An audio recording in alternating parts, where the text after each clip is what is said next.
보통 이렇게 이제 이 S, N 이렇게 해서 곡선을 갖다 표시를 합니다. 이런 식으로. 그래서 이건 반복 하중이죠. 반복 하중. 반복 횟수가 되죠. 그 다음에 이거는 이제 응력이에요. 응력. 그래서 응력과 반복 횟수의 관계를 나타내는 이 곡선을 보통 SN 곡선이다. 그런 내용을 해요. 그래서 SN 곡선은 결국은 어떤 하중과 관련이 있는 거죠? 피로 강도와 관련이 있다. 그죠? 이렇게 이해를 하시면 되겠죠? 이거 출제가 좀 되었던 내용이에요. 그래서 이런 내용들이 시험에 나오면 틀리지 말아야 되겠죠? 세 번째, 콘크리트의 크리프 현상 지금 말씀드렸죠? 다시 한번 중요하니까 내용을 한번 다시 한번 읽어볼게요.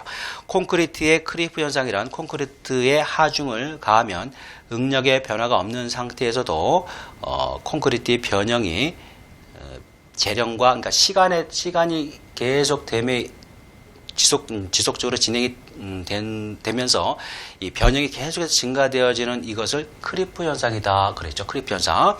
그래서 이걸 보통 우리가 이해할 때 이렇게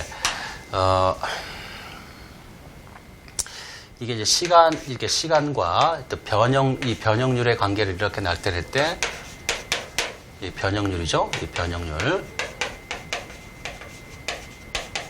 이렇게 하중을 쭉 가다 보면 이제 변형이 커져요. 펴졌는데 얘가 어떤 하중을 가하지 않았는데 변형이 이제 여기까지는 계속 커졌죠. 그런데 변형이 어떤 하중을 더 이상 주질 않았는데 하중은 일정한 상태로 가는데 변형은 계속해서 시간에 이렇게 늘어나는 경우가 있어요. 이걸 갖다가 우리가 이제 얘기할 때 뭐냐면 이게 크리프 변형이라 그런 말을 쓰는 거예요. 크리프 변형. 그래서 이렇게 하다가 이렇게 가는 거죠. 그러다가 다시 이제 하중을 줄어들면 이게 다시 얘가 하중이 이제 변형률이 줄어들겠죠. 변형률이 이렇게 줄어드는 이런 경향이 보인단 말이죠. 이거는 이제 하중을 제거했을 때. 그죠? 하중을 제하라 그래요. 덜어내는 거예요, 하중은. 여기는 하중을 실어줬을 때. 그래서 이렇게 변형이 일정하게 계속 간다. 어떤 상태에서 하중을, 그죠? 하중을 일정하게 뒀을 때, 하중을 그냥 일정하게 둔 상태에서도 그냥 변형이 계속 진행되는 거. 이걸 뭐라 그런다? 크리프 변형이다. 개념 정확히 알아두세요. 자, 그 다음에 이제 크리프 변형은 뭐 장골재, 단위 이제 시멘트, 단위 수량 및 이제 시공 관리 이게 제대로 이루어지지 않으면은 크리프 변형이 커지고 외부 온도나 습도 조건에 따라서 크리프에 영향을 주게 된다. 이런 말들이 있어요. 그래서 그 내용은 이제 뒷장으로 가시면은 상세하게 그런 내용에 대한 부분을 좀 설명을 또 드리도록 하겠습니다. 그래서 다음 세 번째를 보면은 콘크리트 크리프의 영향 요인에 대한 내용이 좀 있어요. 그래서 첫 번째 재료적인 측면을 보니까 보통 포틀랜드 시멘트는 저열 시멘트보다 변형이 좀 크다는 게 있죠. 그래서 보통 포틀랜드 시멘트 같은 경우는 저열 시멘트보다 수하율이 좀 크죠. 그죠? 이런 그래서 이제 좀 그 크리프에 영향을 좀 더 줄 수가 있고, 그 다음에 배합적인 측면을 보니까 단위 시멘트량 및 이제 단위 수량의 증가 시 변형이 커지고, 그 다음에 잔골재율이 클수록 이제 변형이 커진다. 그런 내용이 있어요. 그래서 우리가 이거는 이제 배합적인 이런 부분에서는 이거를 조금, 여러분들이 개념을 조금 알고 공부를 하시면은, 훨씬 더 공부하시는데 좀 수월하실 수 있다고 보여져서 제가 설명을 조금만 드리고 갈게요. 그래서 이제 보면 우리가 이제 그 콘크리트를 만들 때 기본적으로 이런 어떤, 좋은, 좀 아주 어떤 그 굿한 콘크리트 이렇게 쉽게 얘기해서 이렇게 한번 써볼게요. 굿한 콘크리트다. 좋은 콘크리트다. 좋은 콘크리트를 만든다고 하는 거는 기본적으로 우리가 여기 들어가는 재료를 한번 따져봐야 돼요. 그래서 이제 그 재료 중에서도 우리가 이제 첫 번째로 잘 아는 게 뭐예요? 시멘트가 있겠죠. 시멘트가 있을 것이고, 그 다음에 이제 들어가는 게 이제 뭐예요? 골재가 있겠죠. 골재 중에서 굵은 골재가 있을 것이고, 또 여기 들어가는 재료 중에 우리가 이제 잔골재가 있겠죠. 그죠? S. 이걸 샌드라고 한번 써볼게요. 샌드. 이거는 그라벨. 그죠? 굵은 골재, 자갈. 그 다음에 모래. 뭐 이렇게. 그 다음에 이제 뭐 혼화재료 이런 게 있겠죠. 혼화재료도 있겠고, 또 물도 있어요. 물도 있단 말이죠. 물. 단위 수량.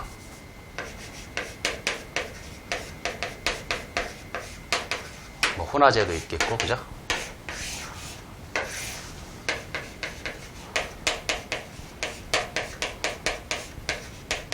자, 이거를 좀 여러분들이, 제가 좀 설명드린 거 좀 잘 이해를 좀 하실 수 있도록, 좀 정확히 이걸, 정리를 좀 해놓으세요. 자, 좋은 콘크리트가 되는데 기본적으로 우리가 콘크리트를 배합을 하는 데 있어서 그 기본적인 원칙이 있어요. 이게 뭐냐면은 첫 번째 강도, 그죠? 우리가 콘크리트는 그 무슨 강도죠? 압축 강도죠. 강도가 커야 되고 그 다음에 뭐요? 내구성이 좋아야 돼요. 오래 버텨야 돼요. 듀러블하다 그러죠. 그러니까 내구성이 좋아야 되고 그 다음에 또 뭐죠? 수밀성. 물하고 접촉했을 때 물로부터 어떤 이게 침투가 제대로 안 되도록 이렇게 수밀한 이런 구조가 되어 있어야 된다. 그 다음에 기본적으로 이제 그 워커빌리티가, 그러니까 이 강도, 내구성, 수밀성 좋은데, 그러니까 시공성 또는 작업성이라고 그러는데 이 작업이 안 되면 안 되겠죠. 현장에다가 콘크리트를 갖다가 시공했는데 콘크리트가 너무 뻑뻑해가지고 이렇게 유동성이 없어서 작업이 안 되는 경우가 있으면 또 콘크리트가 재료불량 생길 가능성이 높아요. 그래서 워커빌리티가 확보가 돼야 되고, 그 다음에 가장 중요한 내용 중 하나가 이제 단위 수량을 최소화시키라는 그런 그 기본적인 어떤 개념을 가지고 우리가 배합을 합니다. 그래서 단위 수량, 물을 적게 써야 된다는 거죠. 그래서 마찬가지예요. 그래서 이 좋은 콘크리트를 만드는데 이 단위 수량 물을 갖다가 이거를 줄여야 돼요. 기본적으로.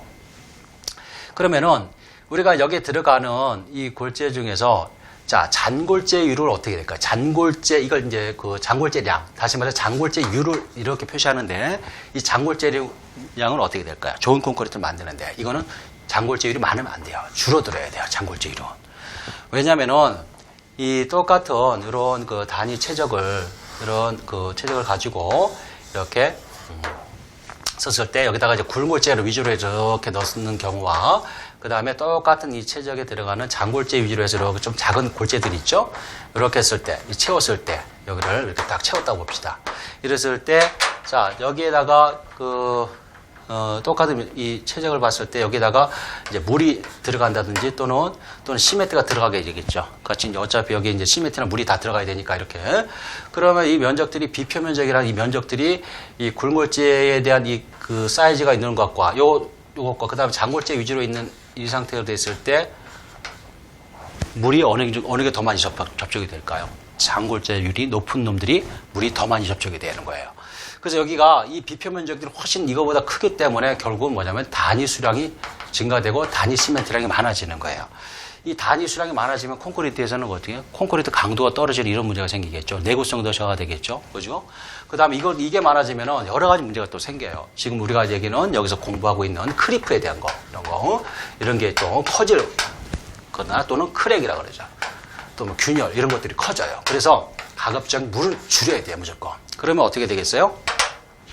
기본적인 이제 단위 수량을 이게 이제 잔골재율이 줄어드니까 뭐가 줄어들어요? 단위 수량이 줄어들겠죠. 이 단골재율을 많이 쓰는 것보다는 어떻게 해요? 굴골재 위주로 해서 굴골재량을 좀 늘려주는 게 좋겠다. 그죠? 그러면 잔골재율을 줄여야 돼요. 좋은 콘크리트를 만들기 위해서는. 그러면 굴골재는 어떻게 해요? 좀 양을 늘려주는 게 좋겠죠. 굴골재량은 좀 증가를 시켜주는 거.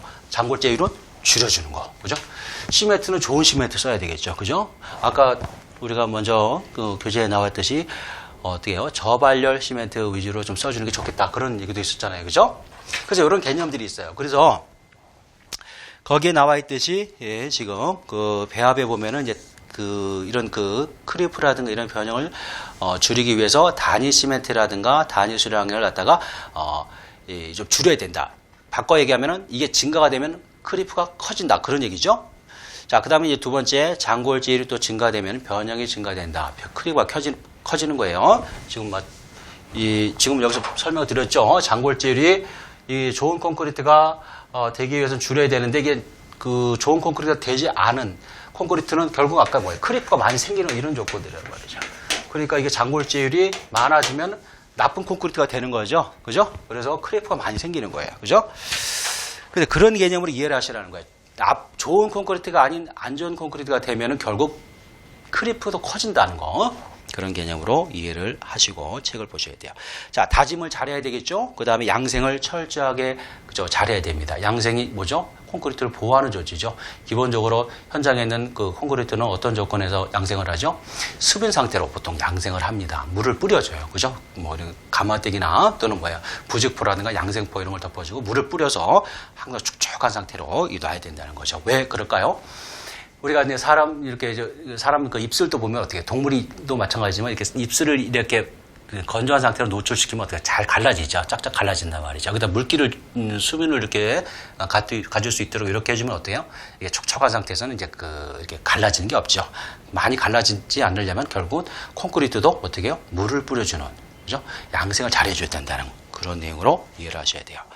자, 기타 조건에 보니까, 자, 온도가 높으면 당연히 표면이 마르니까 그 크리프가 커지겠죠. 그 다음에 이제 습도가 낮을 경우도 이제 변형이 크리프가 증가되는 이런 경우가 이해되시죠? 그 다음에 이제 부재의 크기가 또 작을수록 변형이 커집니다.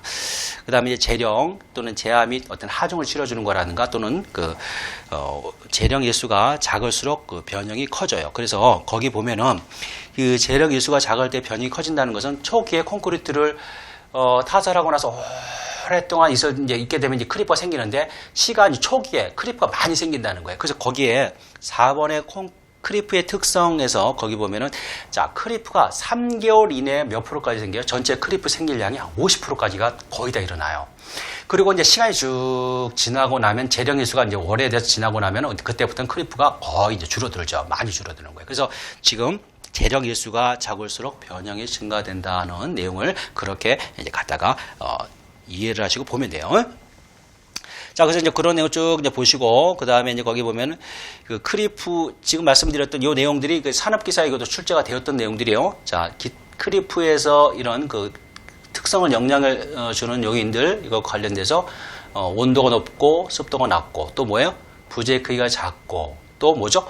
재령일수나 재하가 되는 이런 것들이 작을수록 변형이 크다. 크리프 크다. 이거 암기해 두셔야 되겠죠.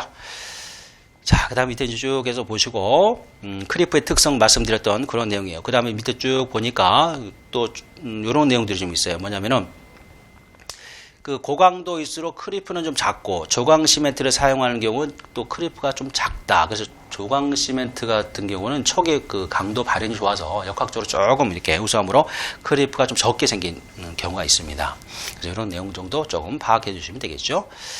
자, 그 다음에 이제 콘크리트 크리프 현상과 관련된 이제 그래프가 나와요. 지금 말씀드렸던 이제 그래프인데, 자, 보니까 그래프가 쭉 어느 정도까지는 탄성 상태를 보인다. 탄성 상태는 뭐예요? 응력을 제거하면 얘가 어느 변형률이 다시 회복이 되는 이런 상태. 그래서 이거는 이제 비례적인 어떤 그 관계에 있는 응력과 변형률의 관계가 비례적으로 이렇게 형성되는 이런 구간이죠. 그러다가 이제 그 위에 이제 또 크리프 변형이 갑자기 이제 변형률이 어떻게 돼요? 그 시간에 따라서 변형이 굉장히 지금 이게 계속해서 지금 쭉 증가되는데 변형이 시간에 따라서 계속해서 증가가 돼요. 증가가 되다가 그 다음에 이제 그 어떤 하중에 이제 그 구조물의 어떤 하중을 제거를 안 하고 그대로 있는데 하중을 일정하게 두었더니 거기 크리프의 변형률이 그냥 일정하게 직선으로 가고 있죠. 그죠? 여기 이제 크리프 변형이에요. 이렇게 쭉 이런 식으로 이제 변형 여기까지 쭉 계속 가는 거죠. 가고 그 다음에 이제 하중을 드러내게 되면은 이제 이게 이제 그 탄성 상태로 회복하는 게 있고 크리프도 회복이 어느 정도 변형이 회복이 되는 이런 구간이 있어요. 그런데 맨 마지막에 보면 이제 그 변형 자체가 아예 회복이 안 되는 영구 변형으로 남는 이런 경우도 있다. 그죠? 그래서 이제 거기 보면은 그 크리프의 회복이라는 게 있죠. 그래서 하중을 제거했을 때 크리프의 변형도 회복이 됩니까? 안 됩니까? 지금 그래프로 봤을 때 회복이 돼요. 이제 일부가 회복이 되는 거예요. 크리프 변형이 전체적으로 다 회복이 되는 게 아니고 탄성 회복은 다 되죠. 위에가. 근데 이제 크리프는 일부만 이렇게 변형률이 회복이 되어진다. 그래서 이게 이제 산업기사의 이런 내용으로 좀 단답형의 출제가 좀 되었죠. 그래서 그 내용 개념을 조금 알아두시면 좋겠습니다. 자, 그 다음에 이제 거기 보면 크리프 개수라는 거 있죠? 크리프 개수는 탄성 변형률분의 이제 크리프 변형률 이렇게 표시하고, 크리프 변형률은 이제 크리프 개수에다가 탄성 변형률로 빼주죠. 그 다음에 이제 탄성 변형률이라고 하는 거는, 우리 변형률이라고 하는 것은 응력을 이제 그걸 갖다가 탄성 개수로 나눠주게 됩니다. 그리고 최종 변형량은 탄성 변형량과 이제 크리프 변형량을 다 했을 때 이걸 우리 최종 변형량이라고 그래요. 그래서 여기는 크리프 개수에 대한 이 부분은 참고로 여러분들이 그냥 한번 읽어보세요. 이 출제가 된 적이 없습니다. 이런 내용은. 그렇지만 이제 그 크리프에 대한 기본적인 개념을 우리가 좀 알고 또는 탄성 그 변형에 대한 이런 개념을 좀 알고 가기 위해서는 내용을 좀 정리를 해 놓은 거니까 한번 보시고 4번에 콘크리트의 이제 건조 수축에 대한 내용이 나오죠. 건조 수축. 자, 건조 수축은 이렇게 생각하면 되겠죠. 자, 콘크리트가 굳고 난 다음에 이 콘크리트가 굳고 난 다음에 콘크리트가 이제 표면이 이제 수분이 어떻게 증발이 되어지면서 마르겠죠, 그죠? 그래서 표면이 말라가면서 수축이 생기려고 그럴 거예요. 그래서 수축이, 그죠? 그리고 콘크리트 내부에는 어떻게 해요? 콘크리트 내부에는 수화열이 아직까지 이 높은 수화열이 있으니까 콘크리트 내부는 팽창을 하려고 그러고 콘크리트 외부는 수축을 하려고 그러겠죠. 자, 이런 그 온도 변화에 따라서 최적이 이제 변화를 하게 되는데 이처럼 건조, 그러니까 마르면서 표면이 마르면서 수축하는 현상을 갖다가 이제 건조 수축이다 그런 말을 쓰는 거예요. 그래서 이 건조 수축이라고 하는 거는 기본적으로 콘크리트가 초기 콘크리트에 생기는 균열이 어떤 변형이 아니고 콘크리트가 굳고 난 이후, 경화가 되고 난 이후에 생겨지는 이런 변형의 일종이다. 이렇게 보시면 되겠습니다. 그래서 건조 수축은 표면에서 인장 응력, 수축이 생기고 내부에서는 압축 응력, 그러니까 팽창하는 거죠. 이렇게 발생이 됩니다. 자, 그래서 이제 그 개념 정리를 해보고 그 다음에 두 번째 건조 수축에 미치는 요인이 있죠. 요거는 좀 암기를 또 해주셔야 될 부분이에요. 그래서 첫 번째 보니까 자, 분말도가 큰 시멘트일수록 건조 수축이 커진다. 그랬죠. 자, 분말도가 크다고 하는 거는 시멘트 입자가 굉장히 가는 거죠. 그죠? 입자가 가는 거예요. 보통 우리가 콘크리트 시멘트에서는 보통 그 2,800 그죠? 제곱센치 퍼 그램 이제 그 그램당 한 2,800 정도 되는데 이게 이제 이거보다 더 이제 가는 거예요. 그래서 이 비표면적이 굉장히 큰 거예요. 분말도가 크다는 얘기는. 자, 비표면적이 크게 되면은 우리가 아까 그 골재에서 그 비표면적 얘기를 잠깐 했죠. 장골재가 굵은골재보다 많을수록 비표면적이 커진다 그랬죠. 비표면적이 커지면 거기에 그 달라붙을 수 있는 그 물이라든가 단위 수량이라든가 또는 어떻게 단위 시멘트량이 많아진다 그랬죠. 그래서 이런 것들이 많아지면 안 좋은 콘크리트가 된다. 안 좋은 콘크리트가 되면은 결국은 크리프가 많이 발생이 될 수 있고 또 균열이 잘 생기겠죠. 그 다음에 또 안 좋은 것 중에 뭐가 있어요? 지금 여기 나와 있는 건조수축 이런 현상도 커질 수밖에 없어요. 그죠? 그래서 이해되시죠? 그래서 분말도가 크다 그러면은 결국은 입자가 매우 작아서 시멘트 입자가 작아가지고 결국 여기에 달라붙는 단위 수량이나 단위 수량이 많아질 수밖에 없다. 그죠? 그래서 안 좋은 콘크리트가 된 이런 그 조건이 되기 때문에 결국은 건조수축도 이제 커질 수 있는 이런 그 변형이 커질 수 있는 이런 조건이 생길 확률이 높다. 이렇게 이해를 하셔야 되고. 두 번째 보면 흡수량이 많은 골재일수록 이제 건조수축이 커진다. 그랬죠. 흡수량. 그러니까 흡수량이 커진다고 하는 것은 뭐예요? 콘크리트 안에 골재가 또는 골재가 물을 많이 당기고 있는 거죠. 그러면 이 콘크리트의 골재가 물을 많이 당기고 있다는 얘기는 뭐예요? 잠재적으로 단위 수량, 물을 많이 함유하고 있는 거예요. 콘크리트에는 많은 물이 우리가 배합에 필요한 물만 필요하지 그 이상 많은 물은 결국 뭐냐면 콘크리트의 품질을 저하시키는 또는 안 좋은 콘크리트로 가기 때문에 이렇게 골재가 물을 많이 흡수하는 다공성, 다시 말해서 흡수율이 이런 큰 골재들은 결국은 콘크리트의 품질을 저하시킨다. 결국은 뭐예요? 이런 변형이 커진다. 또는 뭐예요? 건조수축이 커진다. 이런 내용으로 같은 내용으로 이해를 해주시라는 얘기예요. 자, 그 다음에 이제 시멘트 성분 중에 C3A, 그죠? 이게 이제 이거는 알루미늄이죠, 그죠? 알루미늄 이런 것들이 많아지게 되면은 결국은 뭐냐면은 이게 이런 알루미늄 계열 거 많이 쓰면 콘크리트 만들 때 이런 알루미늄 계열이 많아지면 뭐가 좋아지죠? 초기 강도를 내는데 굉장히 유리해요. C3A 같은 경우. 근데 초기 강도를 내어주게 되면은 콘크리트가 강도를 빨리 발현을 시키는데 그 대신 이제 문제가 뭐냐면 이 건조수축이 잘 가요. 많이 가요. 그래서 표면이 바짝 마른다는 거죠. 그죠? 그러니까 이제 천천히 이렇게 콘크리트가 천천히 경화를 하려고 그러면 어떻게 물이 어느 정도 좀 천천히 있으면서 강도를 내면서 물이 어느 정도 있어야 되는데 이게 물이 어느 정도 있어가지고 이게 충분히 이 시간을 좀 두고 가야 돼 이런 것들이 강도를 위주로 해서 수화율을 확 높아버리니까 물이 금방 날아가겠죠. 그죠? 그래서 건조수축은 이제 커질 수밖에 없다. 그래서 이 내용을 암기를 해 두셔야 돼요. 이거 3개. 시험에 출제가 되었습니다. 이거. 자, 다시 한번 분말도가 클수록 어때요? 건조수축 커진다. 자, 물을 많이 땡기는 골재일수록 또 뭐예요? 건조수축 커진다. 그 다음에 또 C3A, 강도를 빨리 발현시키는 이런 조건에 있는 시멘트들은 뭐다? 건조 수축이 커진다. 변형이 커진다. 이런 내용으로 이제 이해를 하시면 되겠죠. 자, 그 다음에 세 번째, 이제 두 번째, 배합, 이제 여기서 크리프에서도 설명을 드렸던 내용이죠. 단위 시멘트량이라든가 단위 수량이 또 많아지면은 크리프도 커지고 또 뭐도 커져요? 건조수도 커지겠죠. 그죠? 장골질 증가도 마찬가지입니다. 장골질 증가돼도 건조수축이 커져요. 또는 크리프가 커진다. 이렇게 이해를 해 주시면 되겠습니다. 이제 다짐 양생 잘 해야 되겠죠. 양생 충분히 해줘야 되고. 자, 그 다음에 또 보니까 기타 조건에 온도가 높을수록 습도가 낮을수록 건조수축이 커진다 그랬죠. 자, 이거는 뭐하고도 같은 얘기예요. 크리프하고도 같은 얘기죠. 그죠? 온도가 높고 습도가. 그래서 온도를 너무 높지 않도록 해서 온도를 우리가 일정을 떨어뜨려야 되는 이런 거 작업들이 현장에서 해야 되는 거죠. 필요로 하는 거예요. 그 다음에 습도 물을 갖다가 수분 양성을 시켜줘야 되고 단면 치수가 작을수록 또 이것도 이제 건조수축이 커지죠. 그죠? 그래서 이것도 크리프도 마찬가지죠. 그 다음에 증기 양생을 한 콘크리트가 수분 양생을 하는 것보다 건조수축이 작다. 그렇게 돼 있어요. 그래서 증기 양생은 말 그대로 콘크리트를 쪄낼 때 이 수분 물 분자 있죠? 물 분자를 해가지고 쭉 수분 상태를 많이 만들어주잖아요. 그러니까 확실히 어때요? 크리프라든가 어떤 건조수축이 줄어들 수 있겠죠. 그죠? 그래서 요건 이렇게 표시를 해두시고 이것도 암기를 좀 해두셔야 돼요. 그죠?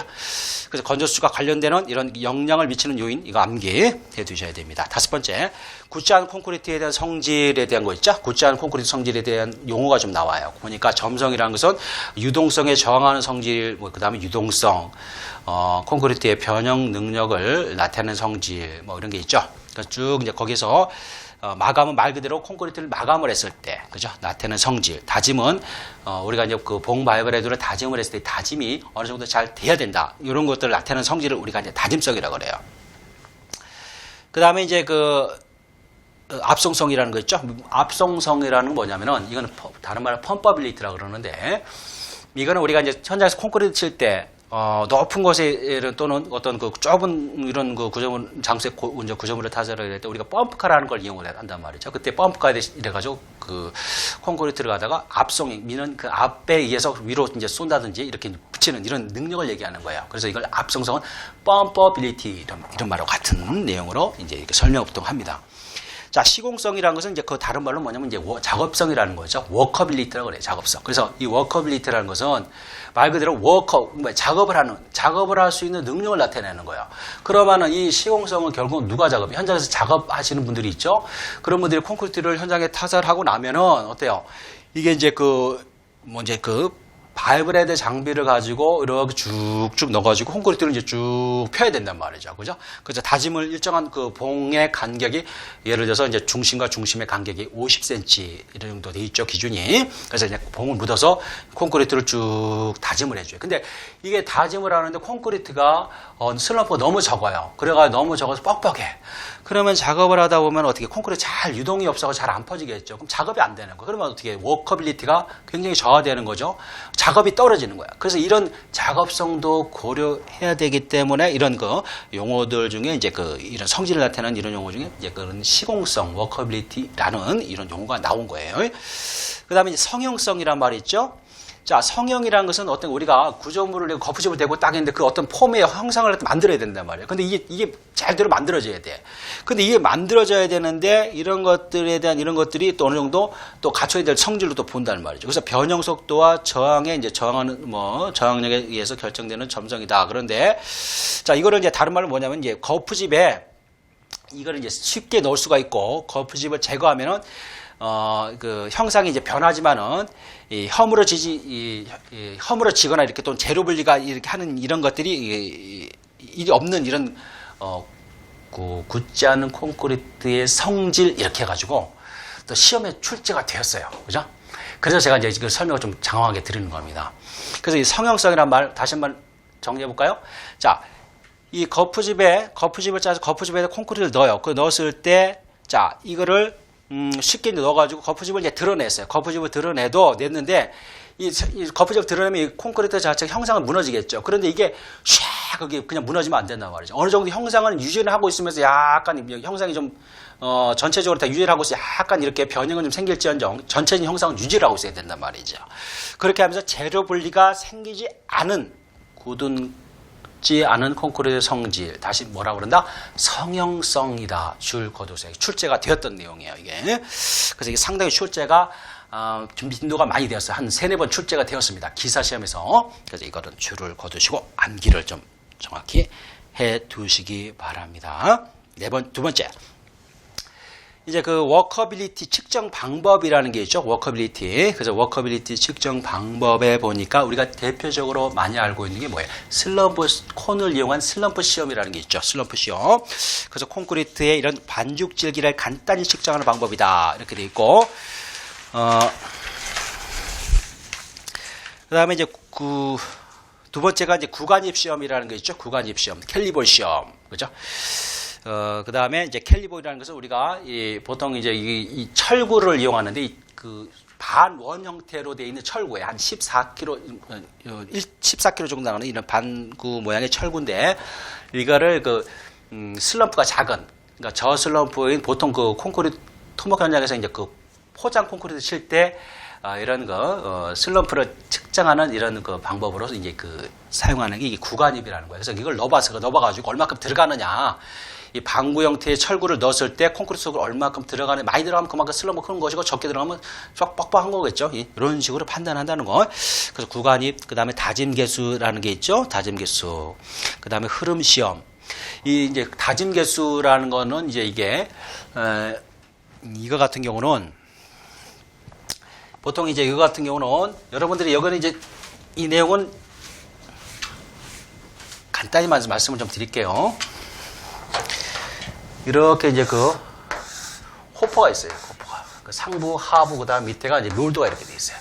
그래서 이거를 콘크리트를 채워서 콘크리트가 떨어질 때, 떨어져가지고 밀대 콘크리트 채워질 때, 이 콘크리트를 채웠을 때, 이게 무게, 그 위에서 얼마큼 떨어지고, 위에서 그 몰드까지 얼마큼의 양이 떨어질 것인가 하는 이런 그 무게비를 가지고, 이걸 가지고, 이제 많이 떨어지면 그만큼 슬럼프가 크겠죠. 그죠?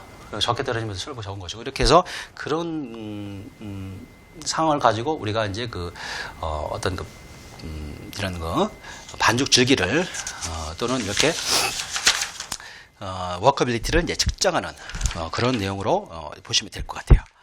그 다음에 이제 플로우 시험이라는 게 있죠. 플로우 시험. 그래서 플로우 시험이라는 것은 보통 이제 흐름 시험이라고 하는 건데, 이거는 이제 콘크리트의 슬럼프가 상당히 큰 경우예요. 보통 우리가 이제 콘크리트를 치게 되는 경우가 현장에서 슬럼프가 한 80에서 한 120mm 정도. 보통 이 정도 범위 정도 본다 그러면은 이 슬럼프 시험, 근데 슬럼프 시험에서 이렇게 하지만은 이런 흐름 시험 같은 경우는 보통 유동성 콘크리트. 다시 말해서 슬럼프 값이 한 650, 750, 700 이렇게 굉장히 슬럼프가 큰 거예요. 이런 거는 정상적인 이런 슬럼프 콘을 이용해서 시험을 하기 어렵겠죠. 그죠? 그래서 이제 슬럼프 콘이라는 이런 거 못하니까 별도로 슬럼프 이렇게 이제 시험을 할 수 있는 슬럼프를 해가지고 슬럼프의 유동에서 그에 따라서 이게 얼마큼 퍼지느냐 이 양을 가지고 흐름값을 콘에 이제 거기 보시면 콘의 밑지름분에 이제 시험의 지름 마이너스 콘의 이제 밑지름 곱하기 100 이런 식으로 해서 지름의 크기를 콘크리트 치고 나면 콘크리트 퍼지겠죠. 퍼졌을 때 이 지름의 크기를 가지고 우리가 이제 측정할 때 보통 하는 게 이제 흐름 시험 또는 플로우 테스트다 하는 그런 내용으로 좀 이해를 하시면 돼요. 그 다음에 리몰딩에 대한 거 있죠? 리몰딩에 대한 거. 그 다음에 이것도 이제 플로우 시험과 동일한 플로우 테이블을 사용하고 이것도 이제 어떤 시험에서 시료가 퍼지는 정도의 유동성을 측정할 시험이다. 이렇게. 그 다음에 VB라고 되어 있으면 이제 BB라는 게 있죠? BB. 그래서 이게 BB 시험에 대한 거 이런 게 좀 있죠. 그래서 BB 시험 같은 경우도 이제 된 비빔, 그러니까 슬럼프가 좀 적은 이런 된 비빔 콘크리트의 워커빌리티를 이제 찍을 때 보통 이제 BB 시험이라는 게 있다. 그래서 여기서는 이 종류 정도만 간단히 좀 알아두시면 될 것 같습니다. 그래서 그걸 보시고 세 번째 보시면 워커빌리티에 영향을 주는 요소 있죠. 그래서 워커빌리티 영향을 주는 요소 단위 시멘트량, 이제 아까 말씀드렸듯이 물 시멘트비, 골재 입도, 그 다음에 혼화재료, 시간 공도 있죠. 이런 거 참고로 이런 거 좀 한번 읽어보세요. 쭉 보시고 자 6번째 보면은 이제 굳지 않은 콘크리트의 균열에 대한 거 있죠. 여기서 시험에 이제 출제가 좀 되었던 내용이 있어요. 뭐냐면은 자. 제가 지금 이렇게 이제 설명을 좀 드리는 와중에 잠깐 말씀을 하나 좀 드리고 또 제가 강의를 좀 진행을 하도록 하겠습니다. 그래서 먼저 잠깐 좀 설명을 드릴 거는 지금 제가 이 강의의 이 전반적인 어차피 제1장의 콘크리트 공학이라고 하는 이 부분에서 지금 어차피 여러분들 객관식으로 20문항을 이제 어차피 거기서 그 20문항 중에서 우리가 이제 어차피 거기서 이제 답안을 찾아내야 되죠. 그런데 여기서는 여러분들이 공부를 하실 때 제가 굉장히 중요하게 강조하고 그 다음에 기출 빈도가 높다고 하는 이런 부분들이 있을 거예요. 그래서 그런 부분 위주로 해서 먼저 1차적으로 여러분들이 공부에 그 포커스를 거기다 맞추세요. 그래서 거기서 암기를 하시고 정리할 건 정리해 놓으시고, 그리고 제가 조금 중요하지 않다고 해서 이렇게 설명 그냥 한 번씩 읽어보시라고 하는 부분들이 있는데, 그런 부분들은 여러분이 나중에 시간이 되시면 별도로 한번 해보시든지. 그래서 어쨌든 간에 우리가 그런 내용까지 다 알고 가기에는 뭐냐면은 시간이 없어요. 그 건설 재료가 전반적으로 내용이 워낙에 많습니다. 지금 이거 여러분들이 이건 콘크리트 공학도 해야 되지만 뭐 토목 시공에 대한 부분, 그 다음에 이제 토질에 대한 부분도 있죠. 그 다음에 재료 시험에 대한 이런 내용들이 또 있어요. 그래서 그 내용들이 워낙에 많기 때문에 거기서 우리가 원하는 어떤 그 점수 때는 60점을만 확보하면 되죠. 그래서 우리가 제가 이제 목표로 하는 강의는 보통 80점대 안쪽에 이 정도 수준만 여러분들이 좀 따라와 주시면 충분히 점수는 확보하실 수 있다고 저는 보고, 제가 중요하다고 하는 거, 이런 강의 중에 중요하다고 하는 부분은 필히 형광 표시를 해두시고 또는 어떻게 해요? 항상 줄을 좀 거두셨다가 그거 위주로 공부를 먼저 하시기 바랍니다. 그래서 지금 다시 한번 여러분들이 이제 그런 내용을 좀 알아두시고 공부를 하시길 바라는 차원에서 설명을 말씀을 드렸고요. 1번에 보니까 굳지않은 콘크리트 균열 해가지고 소성수축 균열이라는 게 좀 있어요. 이게 이제 시험에 좀 출제가 되었어요. 그래서 이거 다른 말로 뭐라고 그러냐면 플라스틱 슈링케이지 크랙이라고 그래요. 플라스틱. 그래서 이거는 이제 우리가 이제 그 소성수축 균열은 쉽게 생각하면 이거예요. 콘크리트가 굳지 않은 상태에서, 그러니까 콘크리트를 현장에서 타설하고 나면 얘가 시간이 지나면서 어때요? 응결이 생기고 경화가 굳어서 딱딱이 굳어지죠. 근데 이런 단계로 들어가기 전에 콘크리트를 치고 나서 응결 상태가 조금 들어가려고 하는 이런 단계 직전에서 콘크리트에 균열이 발생된단 말이죠. 근데 그 대표적인 게 뭐예요? 소성수축 균열이라는 놈이 그런 거예요. 그래서 소성수축 균열은 쉽게 생각하면은 콘크리트 표면에 콘크리트 치고 나면 콘크리트 내부에 있는 물이 어느 정도 수화장에서 자 굳으려고 하면서 얘가 물이 기어 올라와요. 표면으로 기어 올라오는데 이 콘크리트는 기본적으로 이 표면이 말라 있으면 안 된다 그랬죠. 그래서 우리가 양생을 하잖아요. 수분 양생을 한다고. 근데 이 물이 올라오는 속도보다 콘크리트 표면에 물이 어느 정도 좀 있어야 되는데 이거보다 외부의 어떤 그 햇빛이라든가 또는 바람의 영향을 받아서 이 물기가 빨리빨리 날아가는 거예요. 증발이 빨리 된다는 거죠. 증발이 빨리 됨으로 인해서 표면이 그 초기에 말라요. 그래서 이 실크랙처럼 착착착착 이렇게 간단 말이죠. 이런 식으로. 뭐 이런 식으로 막 가요. 이런 식으로 막 이런 게 줄무늬 뭐라고 해요. 그래서 이게 뭐냐면 대표적인 전형적으로 나타나는 이게 소성 수축균열이에요. 다시 뭐라고 그러다 플라스틱 수축균열이다 이런 말도 써요. 그래서 이런 게 원인이라는 거예요. 그래서 이제 초기에 발생되는 이제 균열이 소성 수축균열이 있다. 그죠? 그리고 이 소성 수축균열이 뭐냐? 거기 이제 해가지고 해가지고 그 원인에 대한 부분이 있죠. 지금 말씀드렸듯이 이런 내용인데, 그러면 이제 표면으로 이제 물이 올라와가지고 이게 표면 건조로 인해서 수축 현상, 표면이 수축되면서 이제 내부에 인장력이 발생되고, 이 인장력이 콘크리트 인장 응력보다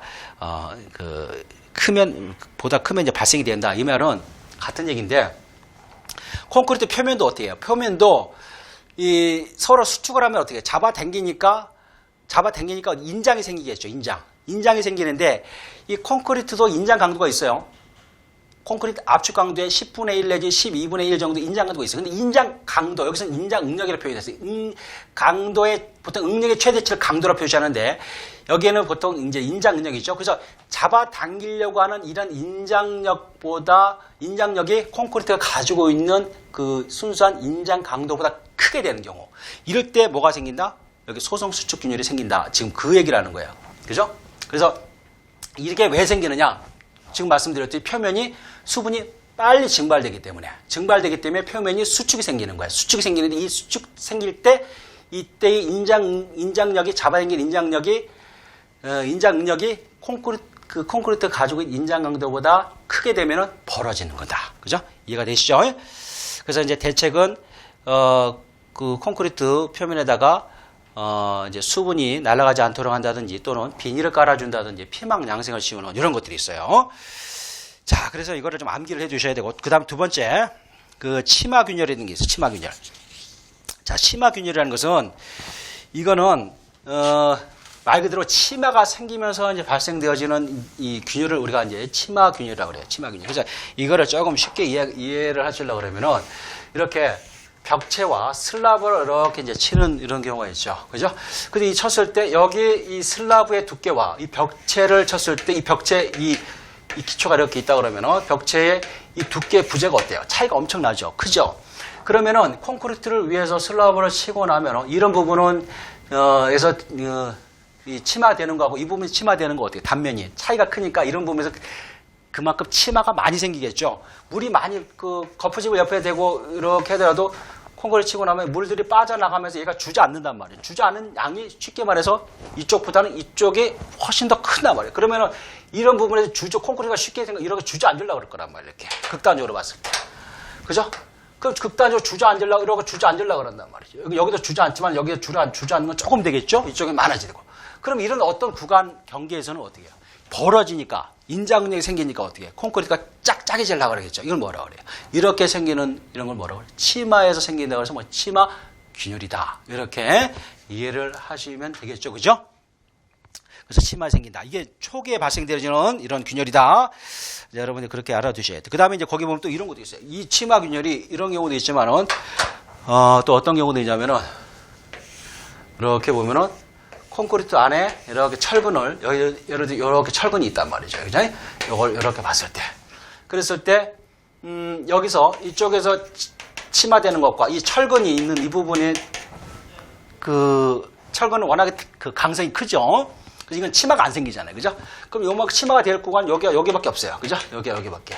그럼 여기서 생기는 것과 여기서 생기는 건 이 구간밖에 없단 말이죠. 이렇게. 그러면 어떻게 될까요? 치마가 생길 때 여기는 치마가 덜 생길 거고. 그죠? 이 구간 사이에는 이렇게 치마가 많이 생길 거고 여기는 치마가 안 생기겠죠. 이런 식으로. 이렇게 된단 말이에요. 이렇게. 뭐 이런 식으로. 그럼 여기가 치마가 많이 생겨, 이 구간은. 그죠? 여기 구간은 치마가 잘 생기겠죠. 그러면 이쪽으로 또 어떻게 해요? 이런 식으로 철근 주변에서 이렇게 인장력이 발생된다. 그럼 이 부분의 철근 위쪽으로 어떻게 벌어지려고 그러겠죠. 그래서 이제 균열이 생기는 거야. 이것도 뭐야? 이거와 마찬가지로 어때요? 치마에 의해서 생기는 균열이죠?